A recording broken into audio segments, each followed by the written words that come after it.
Ako si Daniza Lopez, hatid sa inyo ang mga pinakamainit na balita sa bansa. Dito lamang yan sa News Force. Sa ulo ng mga balita, red tide positibo pa rin sa ilang coastal areas sa bansa. Pilipinong pinalaya ng Hamas na kalabas na ng ospital. DA isinusulong ang pagpapaunlad ng urban farming sa bansa. Philippine Army shooting contingent nakapag-uwi ng medalya mula sa Asian Rifle Meet. Zack Tabudlo inilabas na ang kanyang bagong album na Third Time's a Charm. Patas at pantay na balita, komprehensibong ulat para sa pulso ng masa. Ito ang News Force.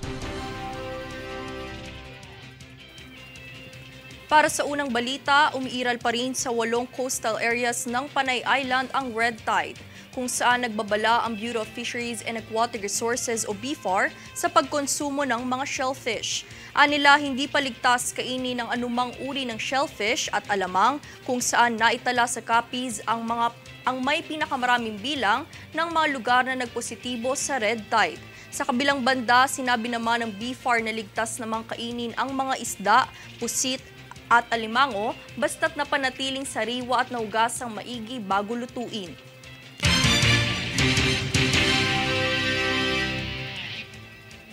Magandang balita para sa mga biyahero. Muling magbubukas ngayong araw ang Laguz-Nilad Underpass sa Maynila matapos ang 6 na buwang pagsailalim sa rehabilitasyon. Nagsimula ang pagsasaayos nito noong 2 ng Mayo na bagamat naantala ay naisakutuparan pa rin bago ang Disyembre. Bukas na ito para sa mga motorista na nagsimula alas 8:30 ng umaga.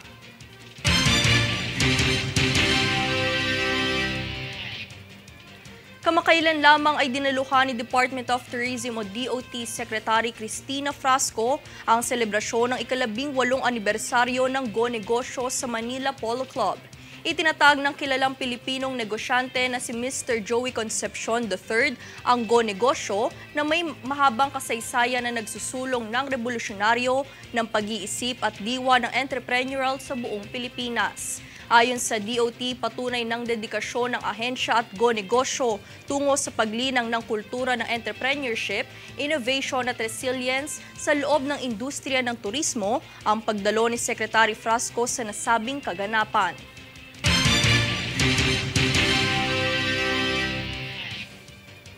Samantalang matagumpay na natapos ng Australian Defence Force o ADF at ng Armed Forces of the Philippines o AFP ang Philippine-Australia Maritime Cooperative Activity. Ang aktibidad sa pagitan ng Australia at Pilipinas ay nagpakita ng iisang dedikasyon ng dalawang bansa sa pagpapahusay ng kooperasyong pandagat, paghikayat ng pagkakaisa sa mga kalahok at paggamit ng malayang pag-navigate bilang pagsunod sa internasyonal na batas para sa isang ligtas na Indo-Pacific region.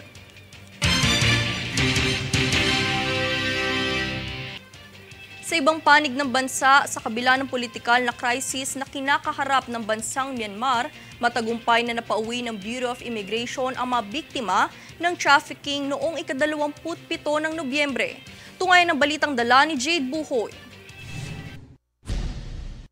Sa kabila ng patuloy na krisis na kinakaharap ng bansang Myanmar, nag-anunsyo ang Bureau of Immigration o BI sa repatriation o pagpapabalik sa Pilipinas ng mga biktima ng illegal recruitment na may kaugnayan sa trafficking. Ayon sa BI, ang 4 na biktimang hindi inilalantad ang katauhan para sa kanilang kaligtasan ay nanggaling sa Maynila at tumungo sa Yangon, Myanmar noong 21 ng Nobyembre.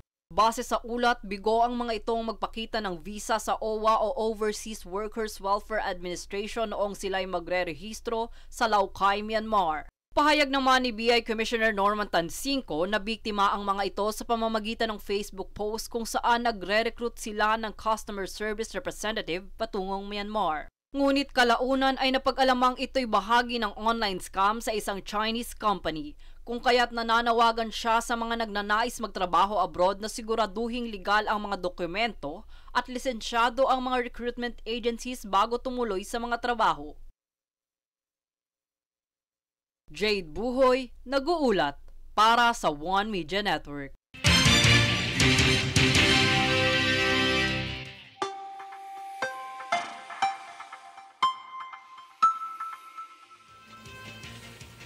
2 araw bago ang Desyembre, sinabi ni Philippine Atmospheric Geophysical and Astronomical Services Administration o PAGASA Weather Specialist, Benison Estareja, na maliit ang tsansang magkaroon ng low pressure area o tropical cyclone sa loob ng Philippine Area of Responsibility hanggang sa mga unang araw ng Desyembre. Sa kasalukuyan, nagpapatuloy ang amihan sa Hilagang Luzon. Asahan pa ang mahinang pag-ulan sa Batanes, Cagayan at Isabela. Maulap na kalangitan na may kalat-kalat na pag-ulan at pagkidlat pagkulog naman sa Bicol Region, Aurora, Quezon, Northern Samar at Eastern Samar. Samantala, pulo-pulong mahinang pag-ulan naman ang masasaksihan sa Ilocos Region, Cordillera Administrative Region at natitirang bahagi ng Cagayan Valley. Posibleng flash floods pa rin sa Metro Manila at natitirang bahagi ng bansa.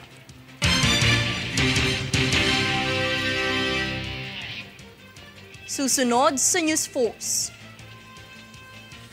PBBM pinangunahan ng balik sigla bigay saya gift giving sa Malacanang.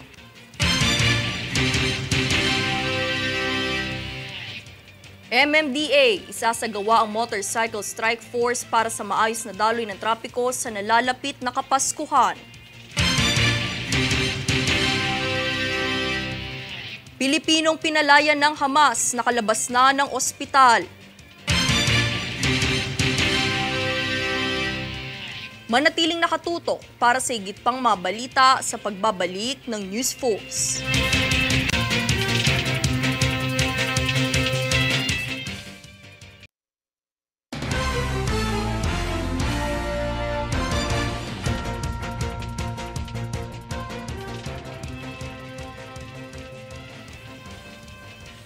Nakalabas na sa ospital ang Pilipinong pinalaya ng militanteng grupong Hamas na halos 150 araw na binihag. Yan ang balitang hatid ni Francis Riudique. Sinalubong ng palakpakan ang caregiver na OFW na ito na kamakailan ay pinalaya ng grupong Hamas na sa kasalukuyan ay nakalabas na ng ospital. Ayon sa mga doktor, 11 kilo ang ibinaba ng timbang ni Jimmy Chepeco matapos ang pagkakabihag niya ng 50 araw.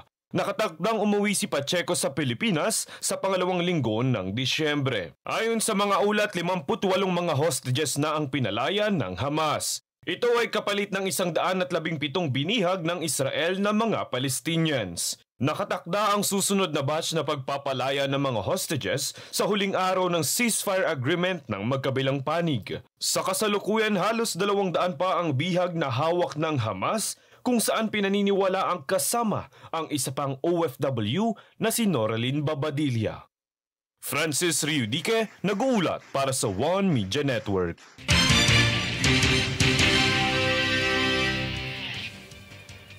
Sa balik sigla, bigay saya na kaganapan sa Malacanang ay namahagi ng regalo si Pangulong Bongbong Marcos at First Lady Liza Araneta Marcos. Atin niyang alamin sa aking pag-uulat. Sa gift-giving na kaganapan sa Malacanang noong ika-26 ng Nobyembre, pinangunahan ito ni Pangulong Ferdinand Bongbong Marcos Jr. kung saan inihayag niya ang kalagahan ng maligayang Pasko para sa mga bata. Sa balik sigla, bigay saya ay namahagi sina Pangulong Bongbong Marcos at First Lady Liza Araneta Marcos sa 27,000 bata na naninirahan sa orphan care centers. Ang first couple ay nagbigay saya sa mahigit 1,000 bata sa Kalayaan Grounds ng Malacanang. Sa pagbabalik tanaw ng Pangulo noong siya'y bata pa, ay ibinahagi niya na noon pa man ay isinasagawa na ng kanyang ama na si dating Presidente Ferdinand Marcos Sr. ang maagang pamasko. Sa huli ay pinasalamatan ni Marcos ang mga magulang sa pagpapalaki ng kanilang mga anak na siyang pag-asa ng bayan. Daniza Lopez nag-uulat para sa One Media Network.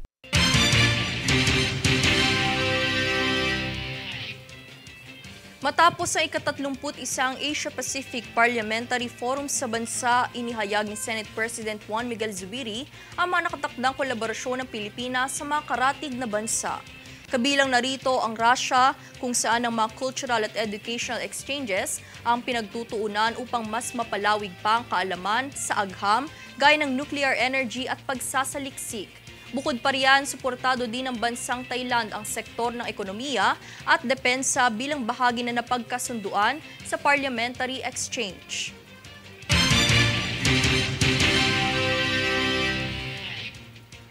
Makatarungan at hindi pagtaas ng presyo ng mga produkto sa merkado. Yan ang tiniyak ni House Speaker Martin Romualdez at Deputy Majority Leader Erwin Tulfo matapos magsagawa ng inspeksyon. Narito ang buong balita. Dahil sa papalapit na ang Kapaskuhan, ay siniguro ni House Speaker Martin Romualdez at Deputy Majority Leader Erwin Tulfo na hindi overpriced ang mga bilihin sa merkado. Kaya't isinagawa nila ang inspeksyon bilang paghahanda na rin sa nalalapit na pista. Saad ni Romualdez, nakatuon ang House of Representatives dito para protektahan ang mga mamimili sa abot-kayang mga bilihin sa merkado at labanan ang hindi makatarungang pagtaas ng mga presyo. Dagdag pa niya, paraan din ito upang maiwasan ang hoarding at manipulasyon sa presyo na siyang ginagawa ng mga ilang mapansamantalang nagbebenta. Samantala, inihayag naman ni Tulfo na isa sa gawa ng lower house ang regular na pagbabantay sa mga merkado upang masiguro rin na sapat ang supply para sa publiko. Daniza Lopez nag-uulat para sa One Media Network.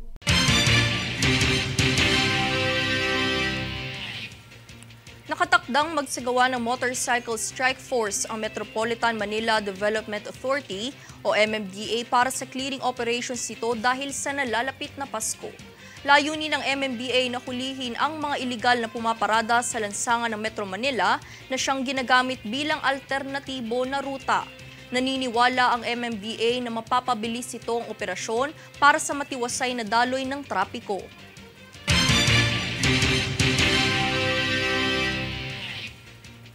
Upang matugunan naman ang bantang hatid ng climate change at matiyak ang supply ng pagkain sa bansa, isinusulong ng Department of Agriculture ang pagpapaunlad ng urban farming.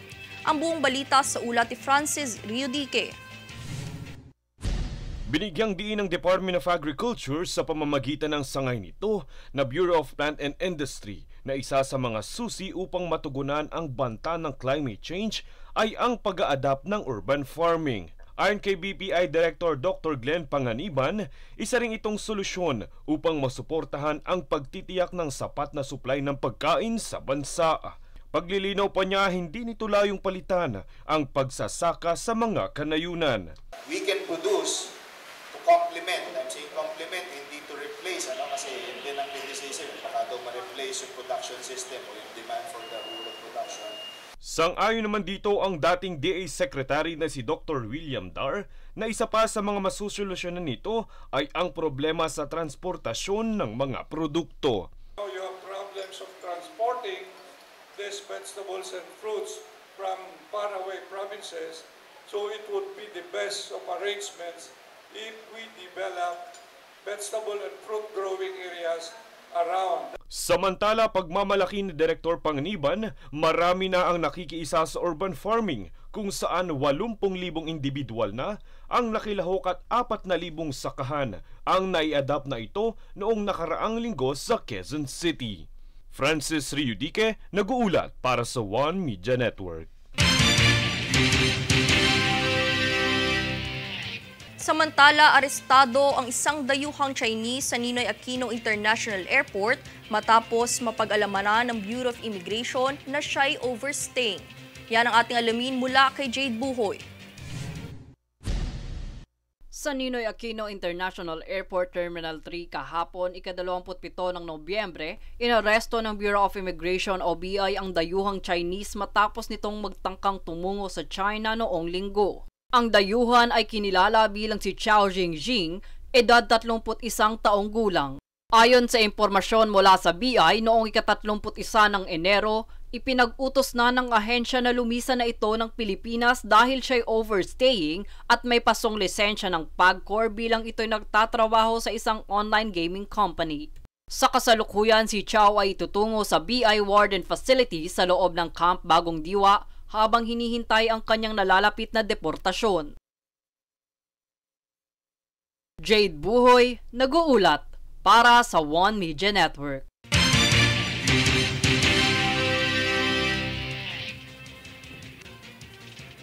Susunod sa News Force. MNLF pinuri ang paggagarantiya ni PBBM na amnestiya sa mga susukong mga rebelde. Philippine Army Shooting Contingent nakapag-uwi ng medalya mula sa ASEAN Rifle Meet. DILG Secretary Benhur Abalos nanawagan sa mga punong barangay na magtalaga ng nararapat na tauhan.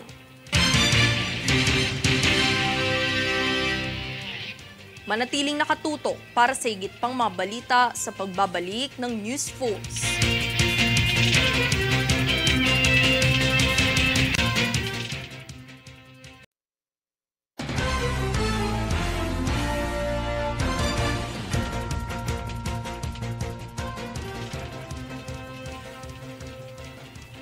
Ang Philippine Army Shooting Contingent o PASCON ay nag-uwi ng mga medalya kamakailan mula sa 31st Association of Southeast Asian o ASEAN Armies Rifle Meet o AARM na pinangunahan ng Royal Thai Army sa Infantry Center, Thailand. Nasungkit ng Philippine Army shooters ang kabuuang 12 ginto, 7 pilak at 6 na tansong medalya sa individual at ASEAN team events tulad ng carbine, rifle match, carbine match, machine gun match, pistol men match, pistol ladies match, rifle falling plates, carbine falling plates, machine gun falling plates, pistol men falling plates at pistol ladies match. Bawat taon ng mga ASEAN countries ay nakikilahok sa AARM, isang kaganapan na nagpapaunlad ng profesionalismo at mapagkaibigang kompetisyon sa mga ASEAN Army.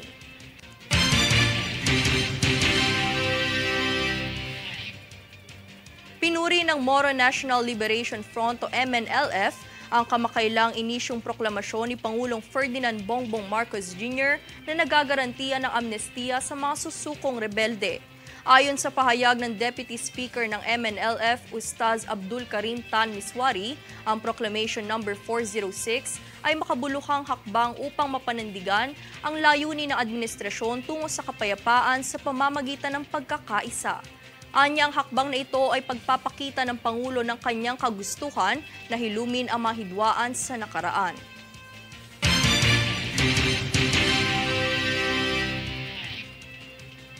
Nanawagan ng kalihim na si Benhur Abalos sa mga punong barangay ukol sa pagtatalaga ng mga nararapat na tauhan sa kanilang pamayanan bilang hangarin ng Department of the Interior and Local Government o DILG ang Whole of Nation approach upang paigtingin ang mga programa sa bansa. Binigyan diin ni Abalos na huwag politikahin ang pagtatalaga sa mga tauhan, bagkus ay maglagay ng mga taong may sapat na kaalaman at kasanayan sa paglilingkod at pagpapatupad ng mga proyekto at programa para sa mga mamamayan. Anya, hindi ito ang panahon ng gantihan kung kaya't nananawagan siya sa lahat ng mga punong barangay na panatilihin ang pagkakaroon ng health workers, nutrition scholars at mga tanod para sa kaunlaran ng komunidad.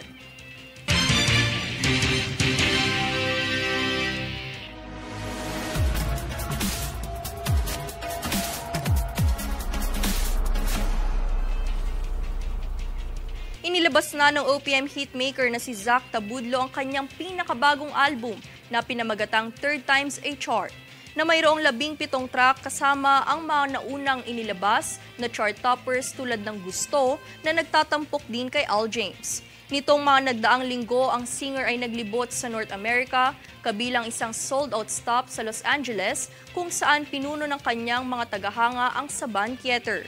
Sa kasalukuyan ay inaasahan ding maglilibot sa buong Asya ang singer, kabilang ang paghinto sa Thailand.